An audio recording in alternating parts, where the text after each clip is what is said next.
You just got $1 trillion. Not a million, not a billion,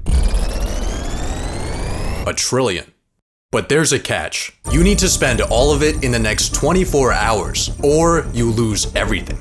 This should be easy. First, you need a new car. Go to your local exotic dealership and buy yourself a Lambo, and a Ferrari, and a McLaren. You know what? Just buy up the entire dealership. Now, you have the $12 million garage of your dreams.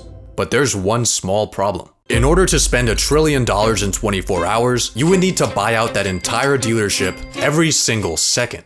You need to think bigger.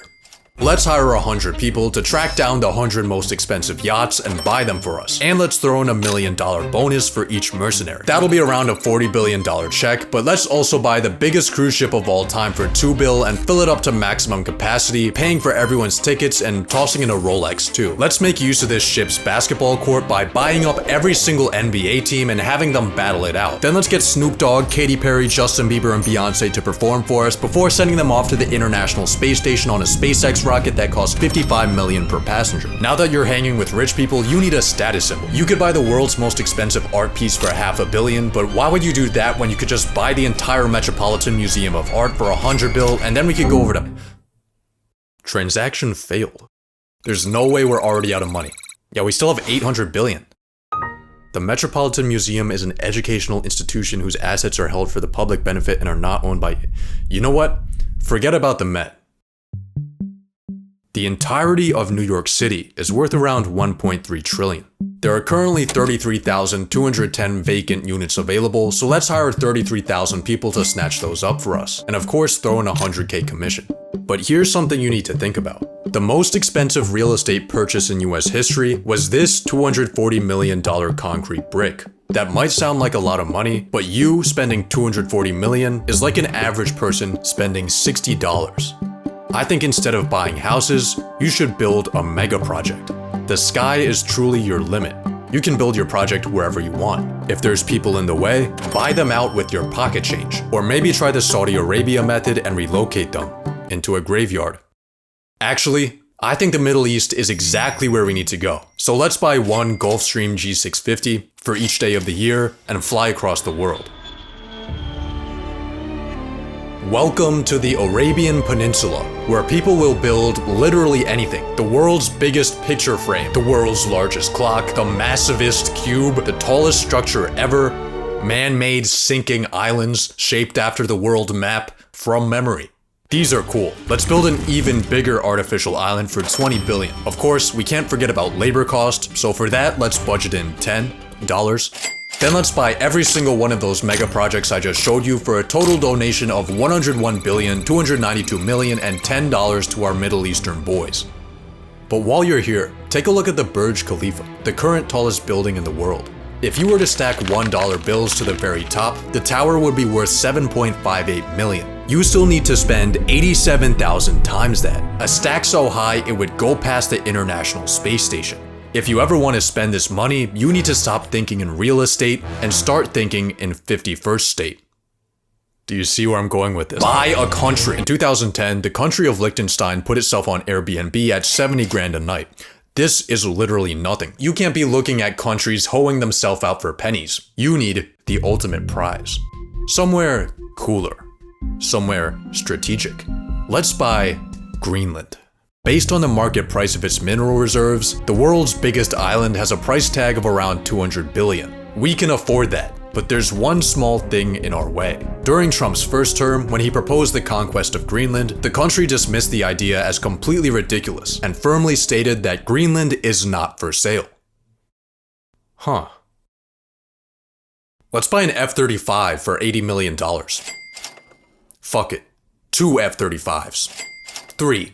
10, 100, 2 aircraft carriers, 3 destroyer ships, 1 ballistic missile submarine, 57,000 Blackwater soldiers, 1 for every citizen of Greenland. Now we have a $50 billion makeshift military, and it looks like Greenland's for sale after all. But by this point in your trillionaire spending spree, people are starting to take notice. Your exploits might not have hit TikTok yet, but rumblings are beginning behind closed governmental doors. Luckily for you, there's not much politicians can say once you own them. Buy a politician. We got Trump here for $1.5 billion. Kamala is almost $2 billion, but you do get a free Joe Biden. Let's buy up both of those and every sitting member of the Senate and House for a grand total of $7.2 billion for the entirety of American politics. This is a great deal, but there's a catch. Money influences politics, but it doesn't always decide it. I mean, look at the presidential race. Democrats outspent Republicans and still lost because $2 billion can't buy aura. More recently, Elon dropped millions of dollars campaigning for an election in Wisconsin, only to find out that shit no longer works when everyone hates you. Even BlackRock doesn't always get what they want. $1 trillion gives you access to almost everything. But culture and public perception are things that are not for sale. Just kidding. Let's buy every single media company. The Washington Post, Time Magazine, the New York Times, Comcast, Fox. Global ad spend for an entire year is around $1 trillion. That averages to $3 billion a day. So let's run 1 week straight of propaganda and we should be good. But if you're still getting heat, there's one final method you can use. A donation a day keeps the guillotine away.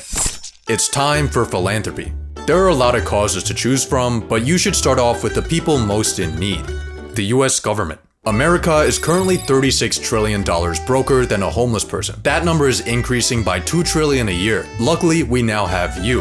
$220 billion honestly isn't gonna do much, but it's definitely gonna help. Assuming, of course, that the US government efficiently manages a $250 billion cash injection. You might be wondering how you're gonna send the money. And the answer is pay.gov, an official website where you can make donations to the US government to reduce the public debt. So let's just enter in your $220 billion right here and... Well, turns out the maximum amount the Treasury accepts is only $1 million. You just bought the government a bag of screws from Lockheed Martin. Maybe your money will put a bigger dent into medical debt. See, unlike the government, broke people dying of cancer aren't allowed to print more money to pay off their crippling obligations. Instead, their unpaid debts get sold off to collections for pennies on the dollar. But because of this discount, charities like Undo Medical Debt can erase $100 worth of debt for every $1 donation they receive. And with that ratio, you could wipe out all the medical debt in the US for just $2.2 billion. But what about world hunger? The UN estimated it would take $40 billion each year to end world hunger by 2030. We could afford that. Next, how about we help out malnourished and starving college students? Student loan debt in the US totals $1.777 trillion, with the government loaning out $87.2 billion a year. But before we try to attack this, there's a slight problem.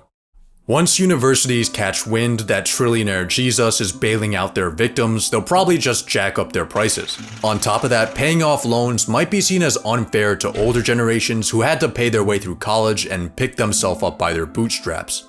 Turns out philanthropy isn't as easy as it seems. It's not easy. Building Amazon was not easy. Philanthropy is very similar. It's really hard. I agree with Jeff here. Let's just buy another $500 million yacht. That's enough philanthropy for today. You still have $60 billion left, and I think I know how to spend it. It might be semi-cheating, but hear me out. 37% of Americans can't afford an unexpected purchase over $400.